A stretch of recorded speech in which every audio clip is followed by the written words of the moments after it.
Every algebraic category is a regular category, and this is so of the category of commutative rings. So let's look more closely at this categorical structure. Every regular epimorphism can be given a presentation by a co-equalizing diagram. For example, if we have this co-equalizing diagram of f and g, we have a regular epimorphism from B to the quotient ring B over this ideal generated by f and g as we discussed before. So we see that every regular epimorphism is the same as giving an ideal, at least up to isomorphism of regular epimorphisms. So we could say regular quotients are in some sense the same as giving ideals. But an ideal is not necessarily the proper object in the category of commutative rings that we want to use to describe congruences. For a nicer categorical way of describing congruences are actually going to be called congruences, i.e. they'll be kernel pairs in the category. So we have three different equivalent ways of discussing regular epimorphisms or regular quotients.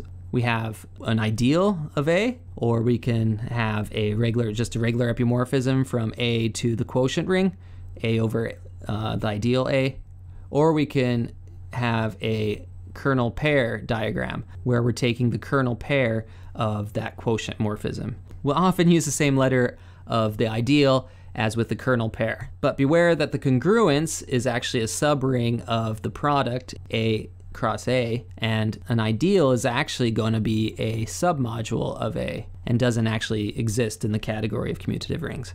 However, to give one is as good as giving another, and so we can use both of these kinds of descriptions to better understand these regular epimorphisms.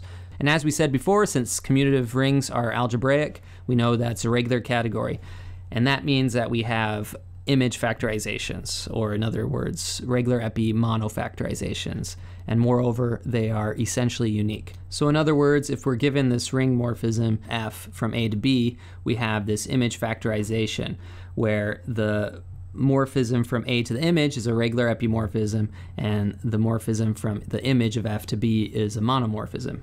And moreover, if we're given any other such factorization, there exists this unique morphism from the image of f to C such that each triangle commutes. So this is sometimes known as the image factorization of f. Another part of the definition of a regular category is that regular epimorphisms are stable under pullback, or sometimes that's known as regular epimorphisms are universal. So if we're given some regular epimorphism A to B, and you're given any other morphism A prime to B, pulling back by that morphism will give you another regular epimorphism, as indicated here.